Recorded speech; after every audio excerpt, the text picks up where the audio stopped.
C'est tout chaud live from London pour notre traditionnel Harry Potter Rendez-vous et l'avant-première mondiale du Prince de Sang Mêlé, 6e opus de la saga magique. Magique et mouillé. The rain is to give you the true Harry Potter atmosphere as all the Death Eaters arrive, the storms going and the lightning striking. It's, I think, very Harry Potter. Harry Potter et le Prince de Sang Mêlé que les fans attendent depuis 2 ans maintenant, sa sortie ayant été repoussée de novembre 2008 au 15 juillet 2009. Alors est-ce que toute cette attente en valait la peine? Yeah, no, I hope it is worth the wait. I hope they all rush to the cinema, I hope they enjoy it. I'm going to go over and sign for them all in a minute and I thank them all for coming out here tonight. 1 minute, I'll be soon here. Dis donc, il est très demandé le petit Daniel, hein. Très. Heureusement, il a su garder les pieds sur terre. What I'm going to do when I get home probably is cook a big bowl of pasta and just sit and be a slob. And I'm not a glamorous person really. This is like 2 nights a year. It's incredible. Et sur le tapis rouge, il y avait plein de fans trempés, mais on fire évidemment. Évidemment. Des fans déguisés, des fans avides d'autographes et aussi des fans qui voulaient faire passer des messages. Wesley est notre roi, sympa. J.K. Rowling est notre reine, joli. Twilight sus. Ça veut dire quoi ça? Non, Twilight sucks, Twilight c'est naze. Ah oui. Non, parce que c'est la guerre entre les pro-Harry et les pro-Edward. Du coup, petit comparatif, Daniel Radcliffe, Robert Pattinson. Bon, niveau taille, c'est Robert qui gagne. Hein. Bah 1m85 contre 1m68, y a pas photo. Hein. Bon, niveau box-office par contre, Harry explose Edward avec 800 millions de dollars par film en moyenne contre 400 pour Twilight. Bon, niveau capillaire... Bah là, avantage à Daniel, hein. L'autre il ressemble à rien franchement. Et niveau cri alors?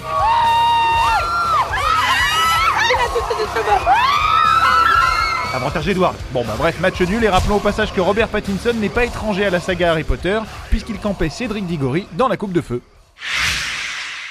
Bon, revenons à ce 6e Harry Potter, un film marqué par la mort de... Oh, tu peux dire son nom, tout le monde sait que... On meurt. Bah non, pas ceux qui n'ont pas lu le roman. Ah c'est vrai. Bon alors, comment s'est passé le tournage de cette scène qui a bouleversé des millions de lecteurs? We were very excited that night. It was the happiest death scene I've ever been to.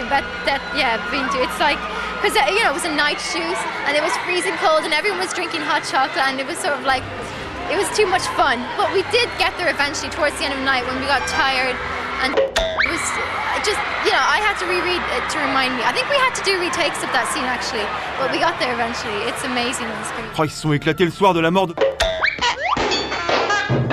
Y a plus de respect. Et au-delà de ce final tragique, les fans découvriront le 15 juillet un film qui s'impose comme le plus beau des Harry Potter en termes d'image, et ça grâce au chef-op de Jean-Pierre Jeunet. Bah c'est la French Touch, hein. On peut pas lutter contre ça. He is a genius. He actually has done an amazing job for us actually, and he's such a nice man to work with. So modest really for someone of such prodigious talent. He's a genius. We love him. Vous pensez que... On meurt dans Le Prince de Sang Mêlé? Bah oui, on vient de le dire. Enfin bref, tout ce qu'il faut savoir de ce nouveau Harry Potter, c'est maintenant. On peut par exemple vous dire que l'interprète du jeune Voldemort n'est autre que le neveu de Ralph Fiennes, interprète de Voldemort adulte. Mostly on my own, but after I played the part, my uncle came round and he was just like talking to me about it. Yeah, so. Ralph Fiennes à l'affiche de The Reader ce 15 juillet. On peut aussi vous dire que la petite nouvelle Jessie Cave a été préférée à 7000 autres candidates pour le rôle de Lavender Brown. But they do a lot of open castings, and there was an open castings for my character too. So there's definitely a chance for everybody maybe. But I was very lucky. De la chance et du talent quand même aussi, hein. Ouais, elle est très bien dans le film. Sachez enfin que Hélène McCrory, alias Narcissa Malfoy, devait initialement incarner Béatrix Lestrange. Enceinte, elle avait été remplacée par Helena Bonham Carter et cette année, elle rejoint enfin la saga. Il était temps. I've been flirting with it back and forth. Well, in the film we're just about to see this afternoon, I can't look down for my popcorn or I'm going to miss my part. I mean, it's tiny. But now we're filming the next 2 films, the final piece, and I get a lot more involved there, so it's much more fun for me, Ah, excellente transition vers le prochain volet. Merci Hélène. Les 2 prochains volets même, car le dernier roman Les Reliques de la Mort a été divisé en 2 films, rappelons-le. We're about a third of the way through filming. We're making the 2 films, we're shooting them back to back. And then we spend 6 months on post-production for one and release that, and 6 months for the second film. So we're well underway, which is good. It's going very well. We're very excited about those films too. Des films où l'on croisera des visages familiers. I'm doing the penultimate one this month, and then the ultimate one later in the year. Yeah. So I'm coming along to see this one, see how they have progressed in their lives. He's less and less evil, Lucius, as time goes by, because he's rejected by Voldemort and he's a bit worried about his family's future, and so I started off incredibly evil and that is gradually evaporating, I think. Hey, Lucius Malfoy, comment ça se passe à la prison d'Azkaban? You know, Scrabble, a lot of imaginary chess games and plotting my revenge, of course. Oh là, ça va être la guerre, on dirait, hein. It will be a total war at Hogwarts. Yeah. It's exciting. Oui, mais aussi l'amour, car Ron et Hermione ont déjà tourné la scène tant attendue de leur baiser. How did you prepare for that? I brushed my teeth.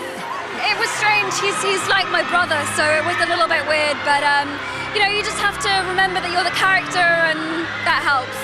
We've known each other for so long, and it's just a little bit weird, really. But it was fine. Yeah, 10 takes and about 5 takes. It was fine. And who is the best kisser, Jessie or? I don't know about that. I'd say Jessie, because it was the kiss with Emma. It wasn't something really we can enjoy, but it's over now, so we're good. Rendez-vous en novembre 2010 et juillet 2011 pour voir ça. Allez, on termine cette minute spéciale Harry Potter avec un extrait exclusif du Prince de Sang-Mêlé. C'est cadeau, rien que pour vous. Bon 14 juillet et rendez-vous mercredi pour la prochaine minute. Avec la petite voix. Eh oui, le retour de la petite voix. Enjoy! Je sais que je ne devrais pas être ici. Le Seigneur des Ténèbres lui-même m'a interdit d'en parler. Il se trouve que je suis au courant de ta situation, Narcissa. Toi? Le Seigneur des Ténèbres te l'a dit? Ta sœur doute de moi. Cela se comprend. Pendant toutes ces années, j'ai très bien joué mon rôle. Ce n'est qu'un enfant. Je ne peux faire changer d'avis le Seigneur des Ténèbres. Mais il me serait peut-être possible d'aider Drago. Severus, jure-le-lui. Fais le serment inviolable.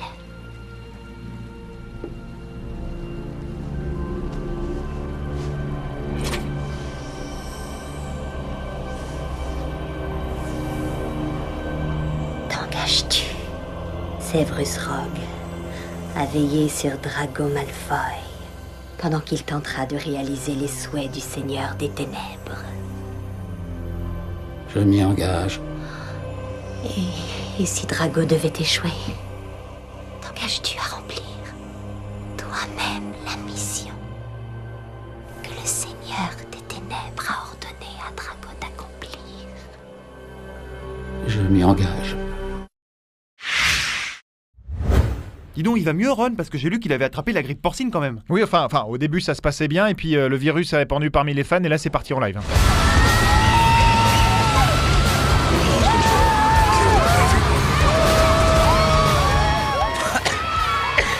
Oh putain. Non, on plaisante, il va mieux.